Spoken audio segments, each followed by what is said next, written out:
Hey, good morning, everyone. Can you hear me okay? All right. Yeah, we were thinking about a new book to study, and I really wanted to honor the request to have some women involved in the teaching here. And I thought of Joko. I'd had some problems with Joko. I'd never really met her, but you know, I knew that she was a very well-respected teacher and very deeply committed to Buddhist practice. And, in getting this book, Ordinary Wonder, and reading the preface and the introduction, I really learned a lot more about her. And that she just really is a deeply open-hearted and deeply engaged in the intimacy of the heart of Zen, although she wasn't a very outwardly emotionally expressive type of person, and wasn't particularly gregarious in her relationships with other teachers. People who knew her pretty well told me that. But so anyway, I think this will be a very fruitful book for us. And as I read the first couple of sentences in the first chapter, she says, "Our job as humans, if we want freedom to experience life fully, is to pay attention when we experience something. To do this, we need to be who we are apart from all our ideas and systems of dealing with life."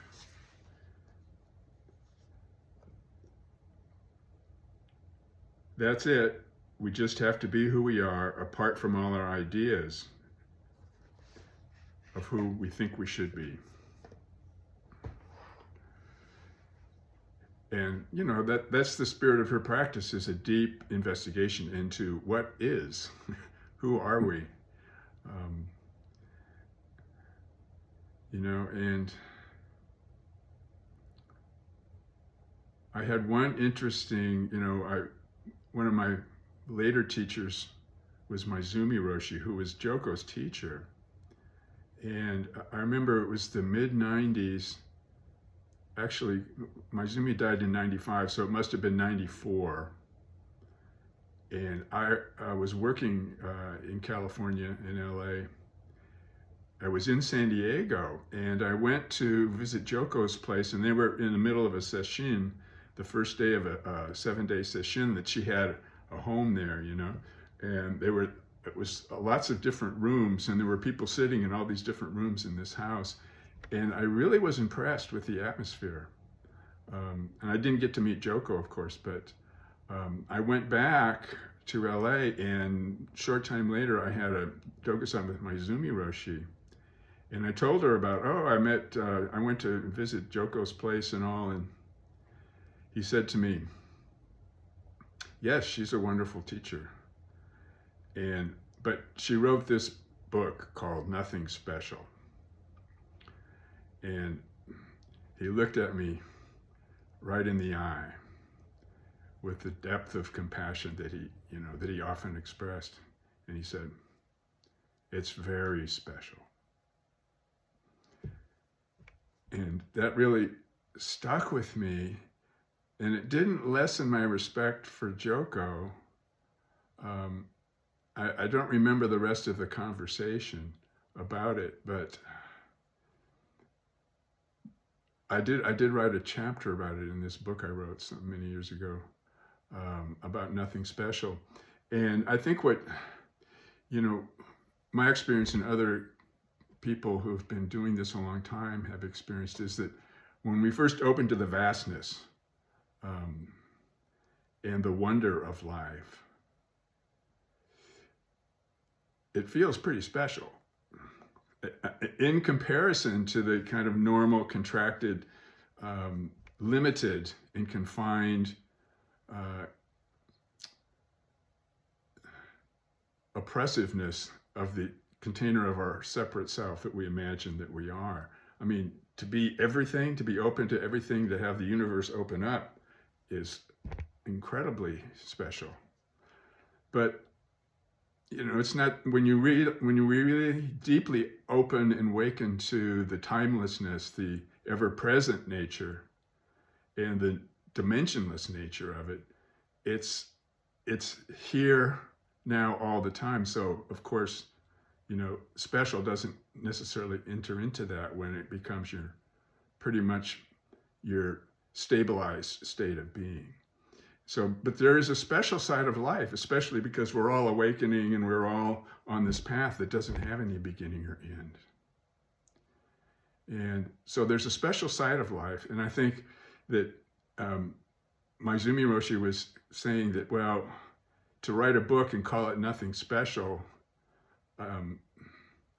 she may have felt a need to say that, but when he says to me, it's very special, don't forget the special side of life, the special side of a mother, with her newborn, the special wonder of nature, and the love and compassion that is inherent in our deep, deep intimacy with all beings that, Reb talks about.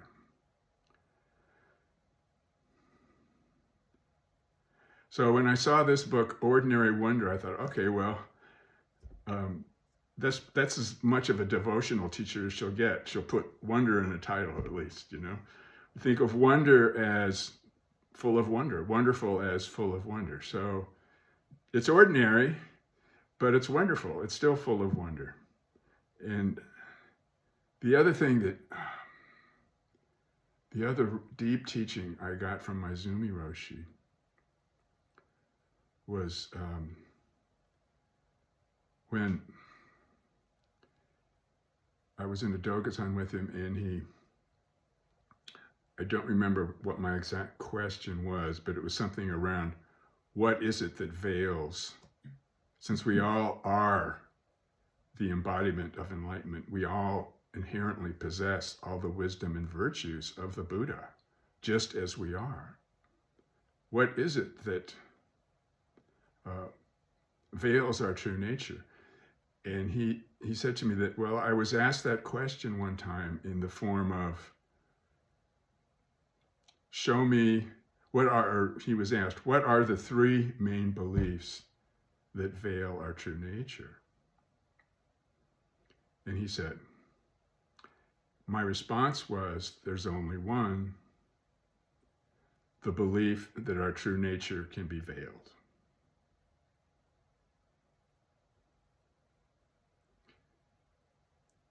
And so, that ties into the whole question of special, nothing special. Is there a veiling? Is there a veiling that ever really happens? And in reading I read the first few chapters of this book here, I realized that even though, Maizumi and Joko had pretty large differences, pretty big gap in their understanding of, or not so much in their understanding, but in the way that they express the spirit of the teaching, that Joko was very much in harmony with that realization that the only problem in believing is that the only belief that veils our true nature is that belief that it can be veiled. So, and Joko's teaching is very much, be the suffering. We can't not be the suffering, but we have to realize that the flow of impermanence is who we are, is our life.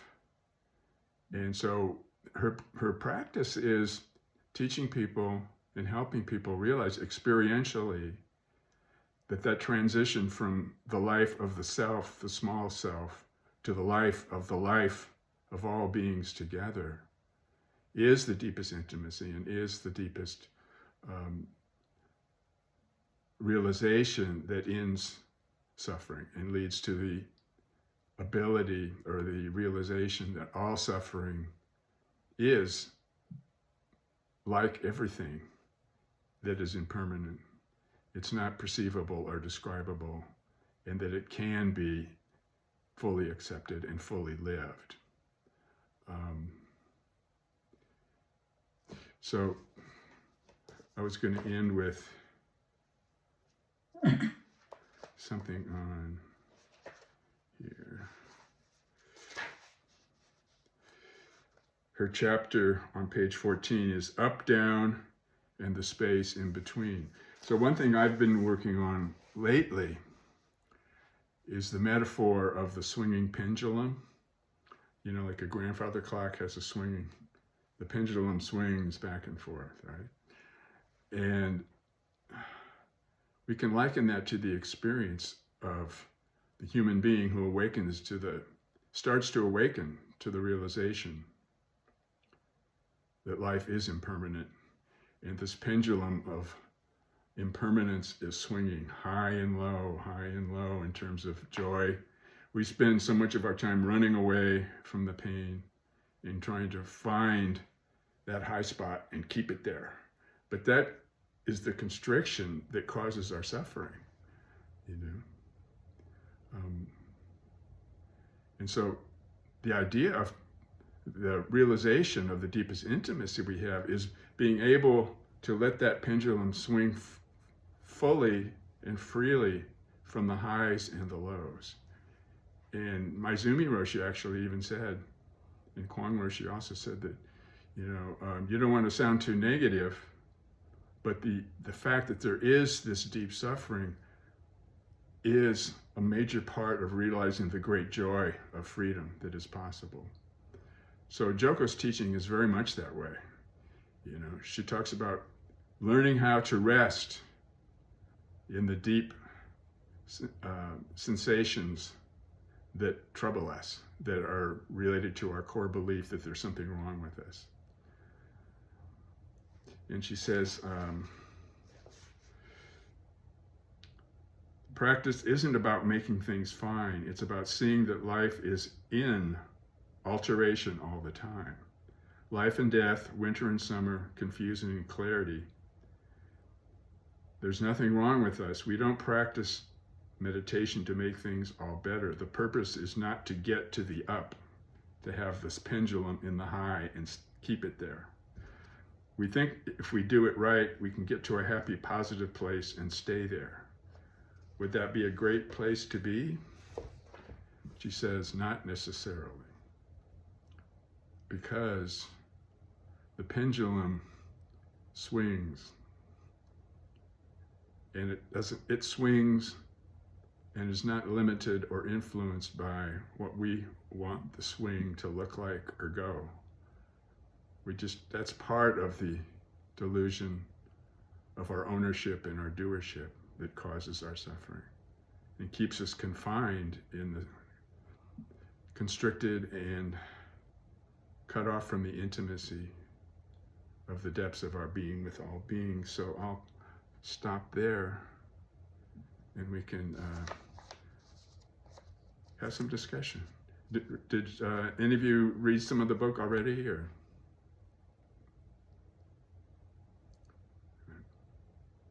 Just the introductions, the two prefaces on that so far. Okay. I've got to get ready yet. Well, I'd like to say that I liked what you said, Roger, about you said something that struck me, and now I can't remember it, but I just last night got back from a session, the Rohatsu with Hokori, and I went through another Jukai because I got a new Rakusu. My other one disappeared, and Miko was there, and the woman I'm going to live with, Sarah, and Greg Hicks. I think you know them, Roger. Oh, yeah. And right, so Lou's energy was there, and I definitely felt being in another place up there. You know, I wish really that all of you could be there because doing it in person, you cannot beat that. I mean, we're great online, but the reality of being with the other people, the energy changes. There is such things as chi and kundalini and all those things after sitting for several days, there is this profound energy change. And coming back, like I have to pick up my car. It was in the shop getting new brakes. I can't drive this morning. And, here I can't wake up before 8 or 8:30.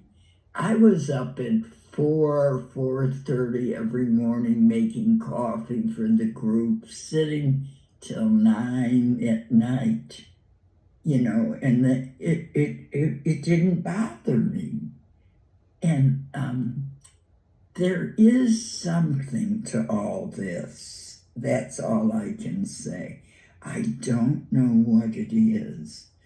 But, someone like Lou, okay, we all resonate with different people. I resonated with Lou and his successors. And I know from Connolly's book, I'm going to resonate with him. Thank you. Thanks, Donna. Yeah, something special about Lou, no doubt, and his successors too. Yeah. Did anybody mention anything about how Lou's doing? Because he doesn't communicate anymore. No, they visited Lou. Uh-huh. He's all right. He's talking. He couldn't come. He said he doesn't, he couldn't come to the session. He's in his place. Wherever, I'm not far from where we met in the Unitarian Church in Lakeland. But, like you, he would love, I'm sure, for you to visit him again.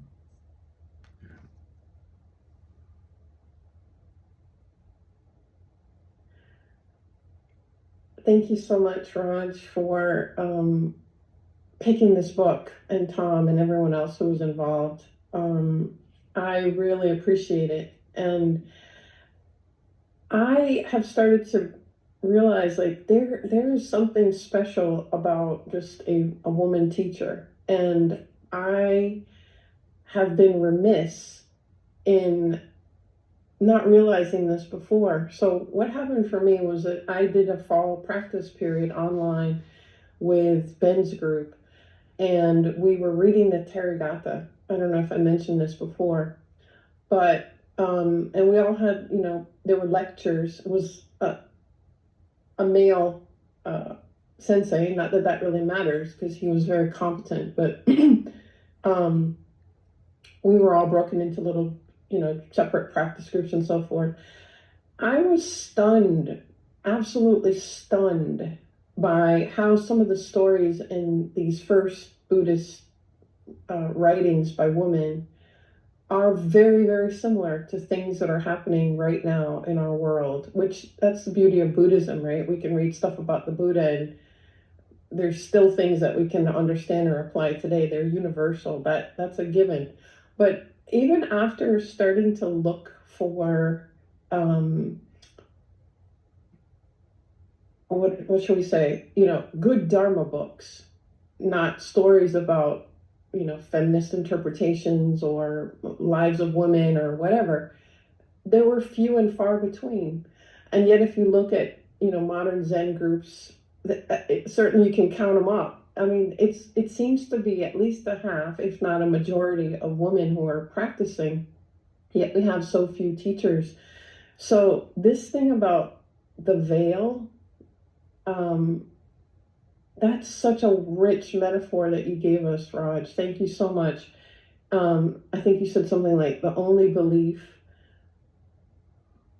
about a veil is that there can be a veil. I'm paraphrasing here, that there can be a veil. And, you know, did I get that right? The belief that it can be veiled. Yeah. The belief that it can be veiled. And this is so true and clear for us when we practice. Yet we know that veils have shrouded individuals structurally in this very practice that I wouldn't have thought it would be there. I mean, I would have thought that there would be more Joko Becks to read, Maezumi Roshis and Katagiri Roshis and so forth, and all of this.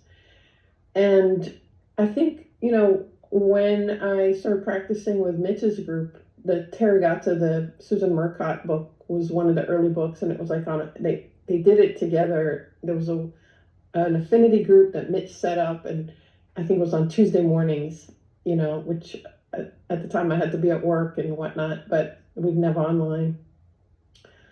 But there is something about this, this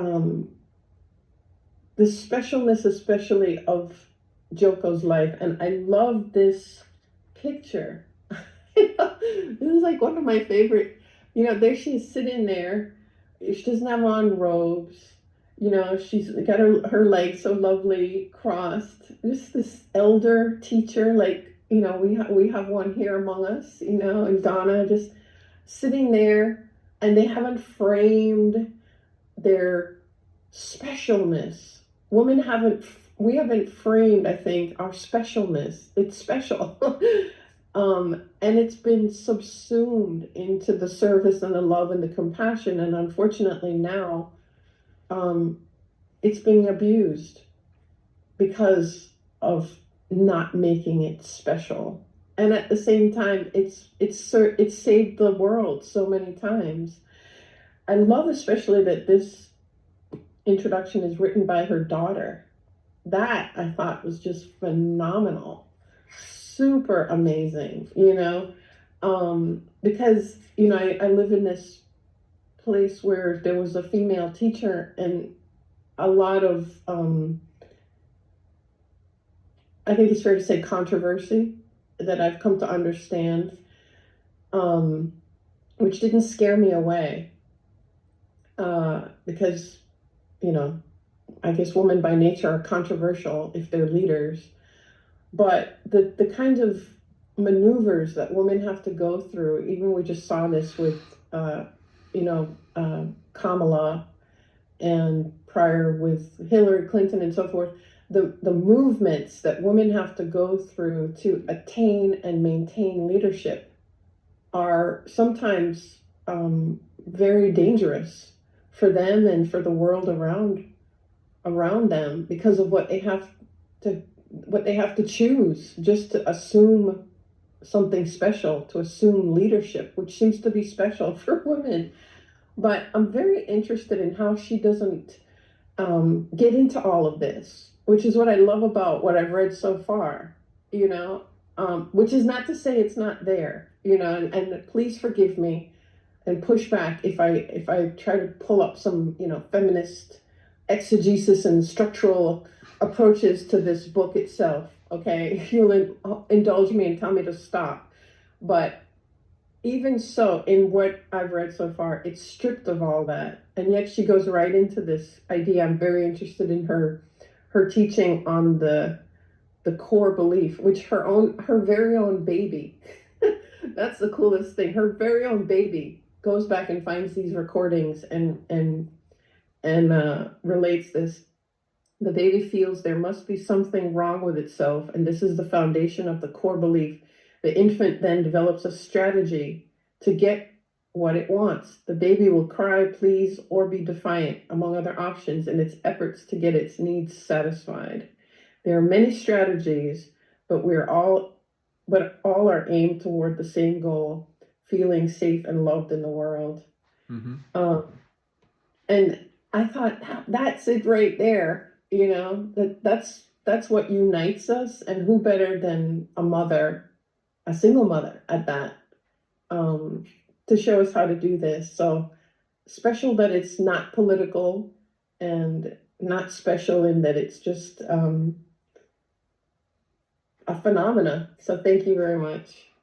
Yeah, we could talk for hours just on what you said and what I said about, and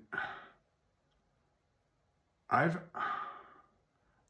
it's the difference between male and female energy. It has a lot to do with it, and it's part of how things haven't really changed much. I mean, there's more talk about feminism and there's more talk about gender equality, but the reality is we're still kind of in the Stone Age of all that. And it's interesting because I think Joko, she kind of bypassed all the stuff, the male stuff you'd have to do to become.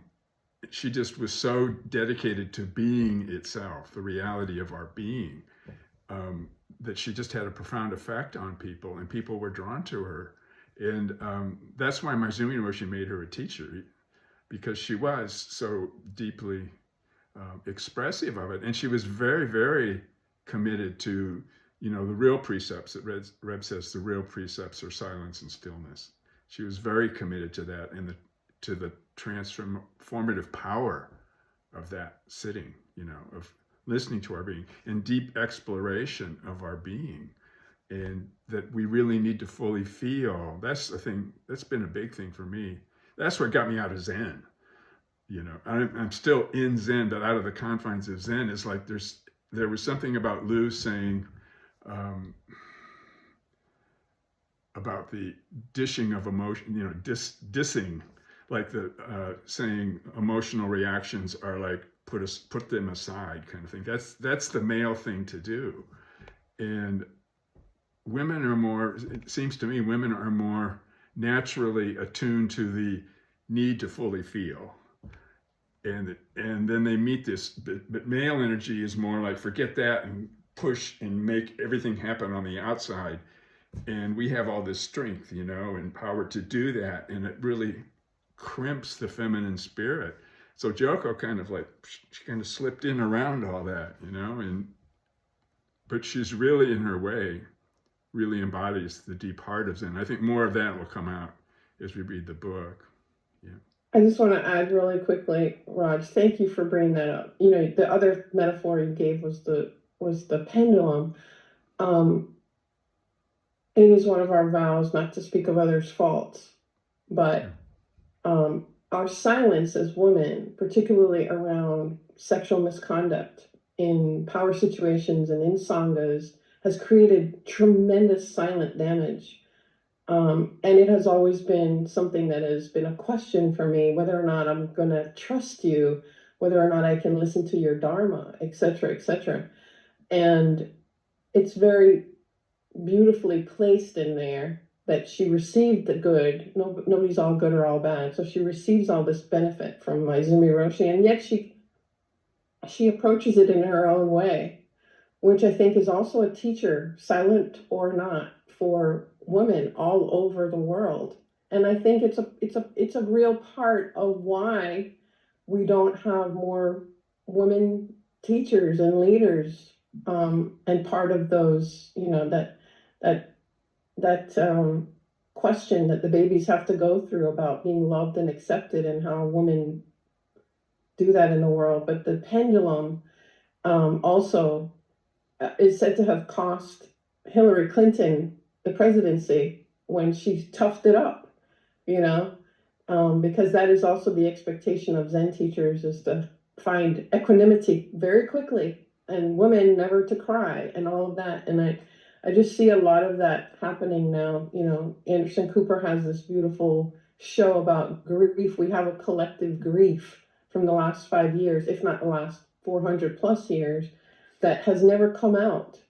And it's very important for men like yourself, Raj. I so respect and appreciate your strength in being gentle. It's be able to cry, to be able to express, to be able to understand the pendulum, and all of this is so important. So I'm feeling very grateful for the book and for you, Raj. Thank you.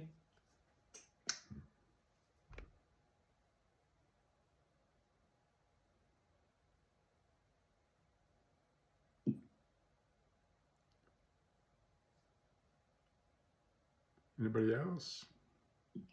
Well, yeah, I just, that was a lot to take in, but I appreciate, Deborah, what you shared.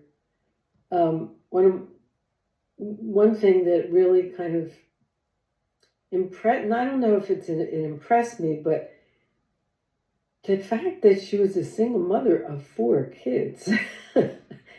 I mean, how do you have time to do everything that she did? And she was a great piano player, and she had so many time for people, to come to her. But of course, she lived a long life, relatively, and but I think, to me, it's just amazing.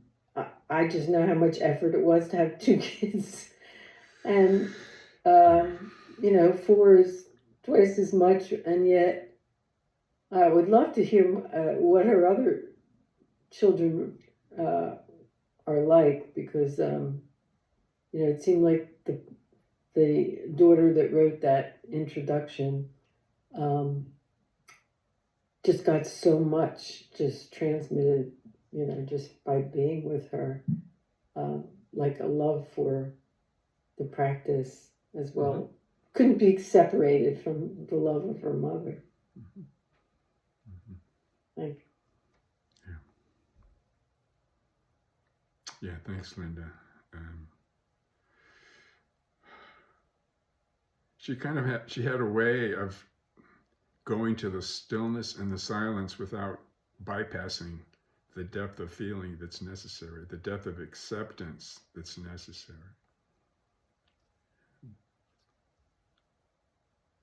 So after I read the little bit that I did, I felt like it really influenced my practice. Like I was practicing longer and more times. That was interesting. Yeah.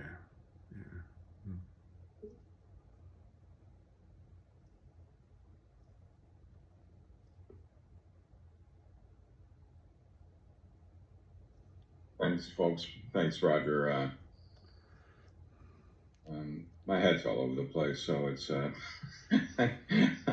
think I'm coming out of a couple weeks of small self, and shedding, taking the veil off, and it feels pretty good in terms of being able to open it up again. Boy, getting lost in the small self is just a bummer, just in terms of a circle that it's not Rumi-esque. The things don't get deeper and broader. It just gets more and more concentric in terms of circles that go nowhere with that, and just a level of disaffection, I think, for everything. But that being said, it's nice to be reminded and to start to come back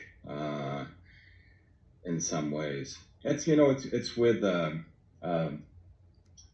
my wife was an ardent feminist in the mid-70s. I think I said before, she started one of the first rape crisis domestic violence programs in the country in Nebraska in 1975, and we lived a life of men's and women's consciousness raising groups and feminism, and reading Anaïs Nin and reading Simone de Beauvoir, and read whatever writer, personal interactions with Gloria Steinem. I mean, just a lot of traveling within that world, and within Doc, you will understand this in terms of academia, in terms of feminism and its impact on all the social sciences, and certainly philosophy and the arts, and a really heady time with that. I feel like I've earned my stripes, and I still consider myself to be a feminist at this point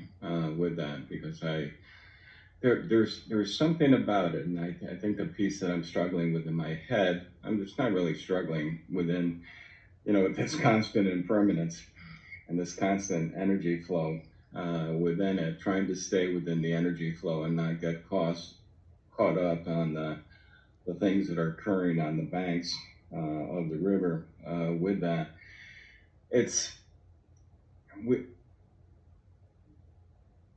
We need I need to respect the isms. I need to respect all the pain and suffering that men have perpetrated and that women have been complicit in, with whatever, male identified notions they have inculcated in as their own throughout history with that. Paying attention to that and paying witness, Zen peacekeeper style witness to all of that, I think is critically important. And at the same time, the piece that comes to me in terms of pulling the veil back, I think when the veil is pulled back, I have a hard time finding gender. I have a hard time finding male and female and black and white and brown. It's those pieces, and so it's I think it's doing both. I think there's something there in terms of honoring December 7th being yesterday.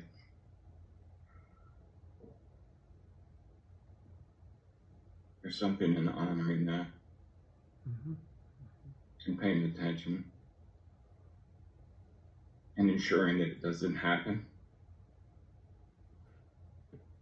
again.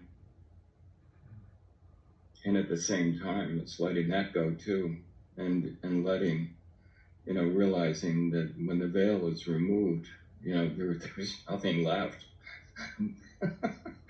And it's us. It's I. Yeah. It's love.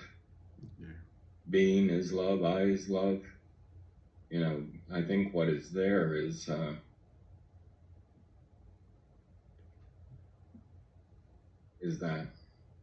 just this, with that. So thank you. What was December 7th?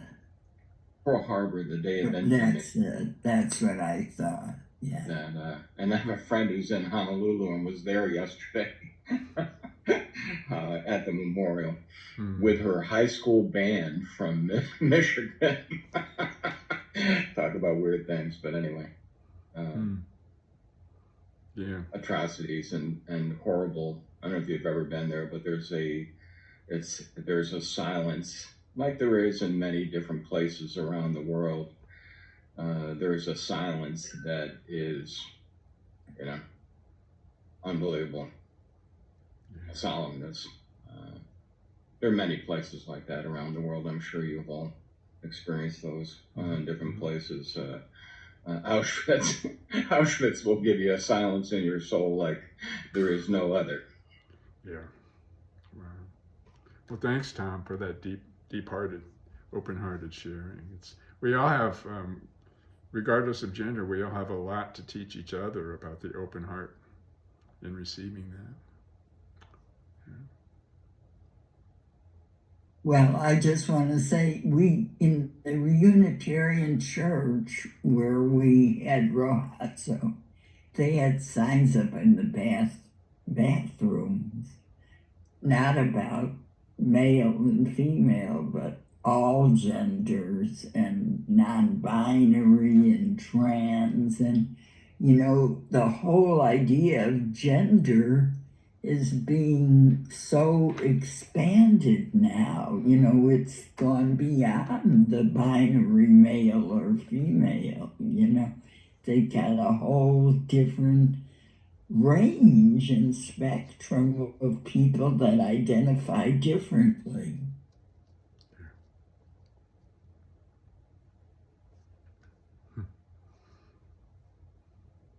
So I have a question. I keep going back to this idea about nothing special. And so, what came up for me was I heard from, I don't know what teacher, I'm sure you've heard this too, maybe it was even something we read, but being instructed that when you have like an extraordinary or extraordinary experience, it's no big deal. Are you familiar with that? So like that's what I was wondering, is that the same idea that she was trying to get across? And if so, yeah, I think, it's really an important teaching, because it kind of like negates the idea, it reinforces the idea of no striving. Like that is such a big part of the practice, I understand. So I think like no big deal and nothing special. My perception of them was, the same, and so I didn't have a problem with it. Is all I'm saying.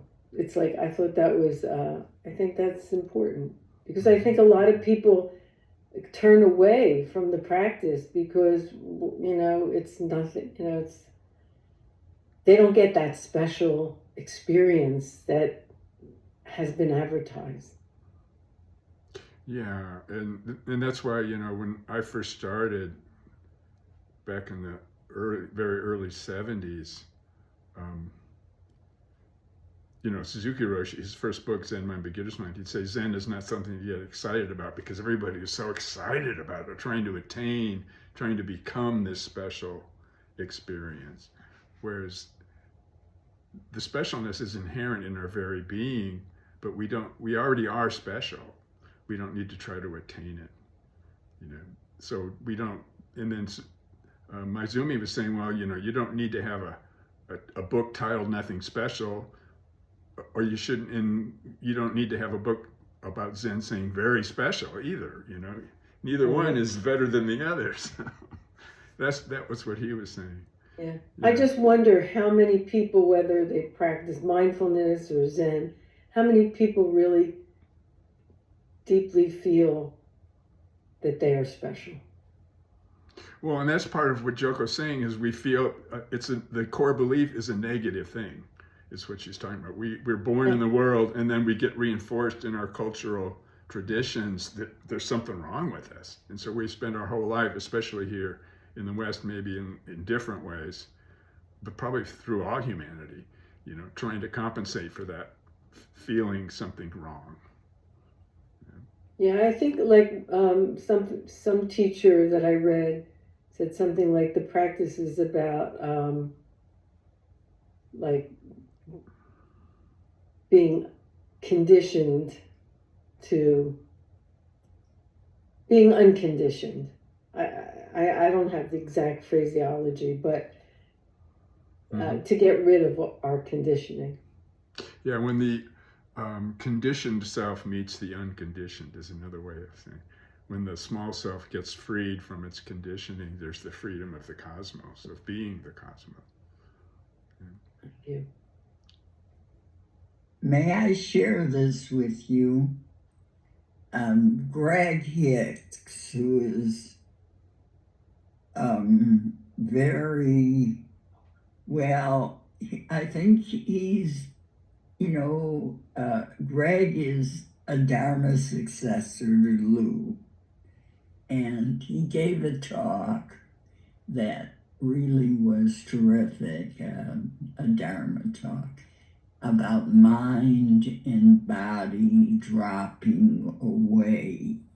And it may have been based from Maizumi, I can't remember.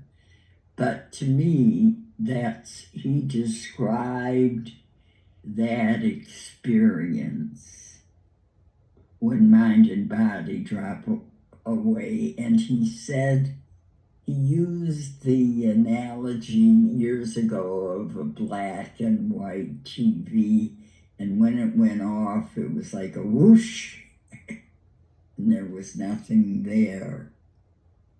And I think beyond gender and all that, that's what we're getting at.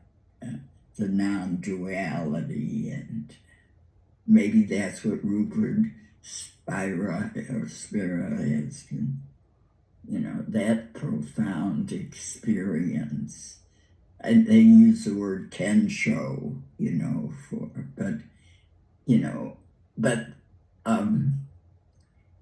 you still live in this reality, and how to assimilated all those experiences, and yet we're here in a conventional way.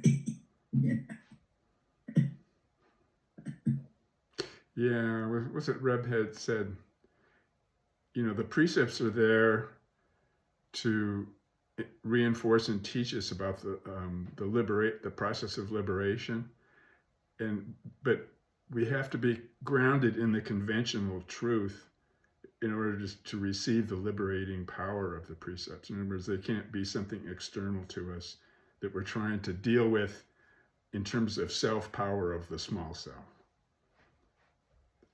That kind of thing. And then, the analogy of a TV screen, it's like, Rupert Spira talks about how people will say, why am I not enlightened yet? He says, it's like you're trying to find an event in your life that will be permanent and keep the pendulum up there on the high side. And it's kind of like being in the movie and trying to find another character in the movie and neglecting the fact that we already are the screen of life. In other words, the TV turns off, the movie's over, the screen is here, ever present, doesn't come and go. Just like the now and the here don't come and go. That kind of, I just wanted to comment on what Linda had said about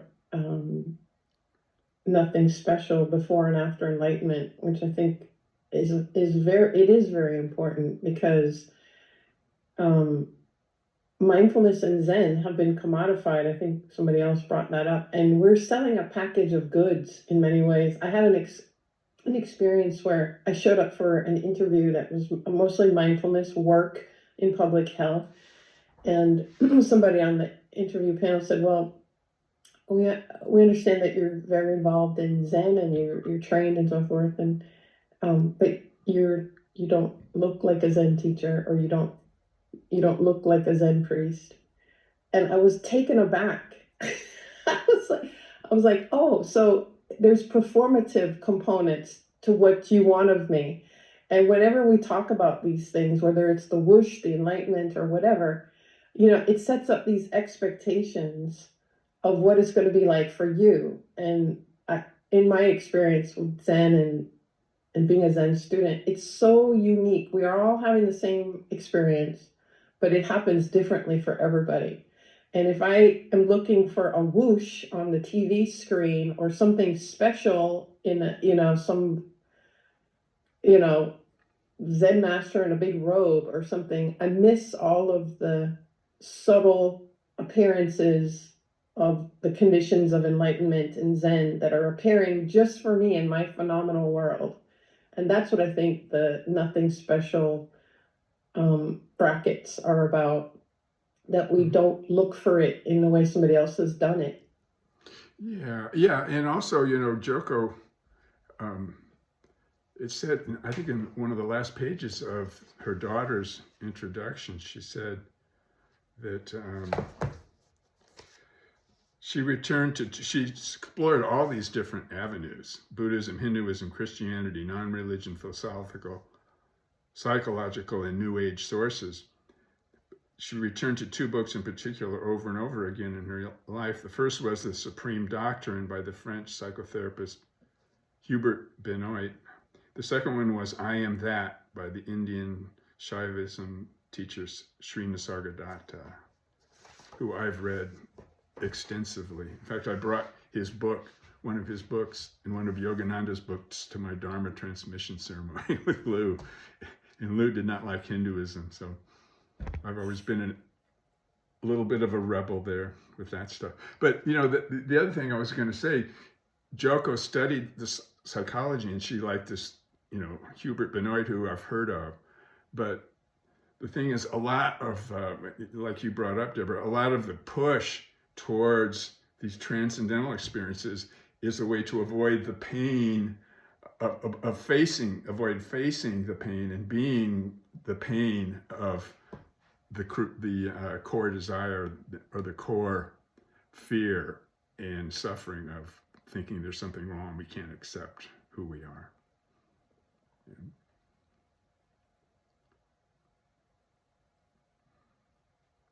Doc, are you okay?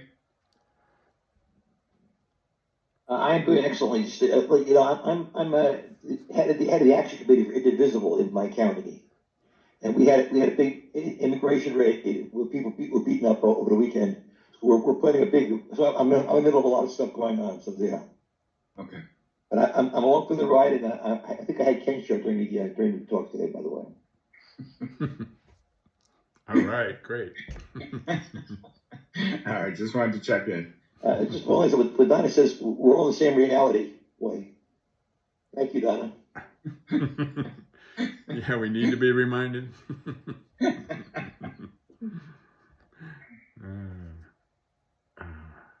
Roger, do you have a meta for us? And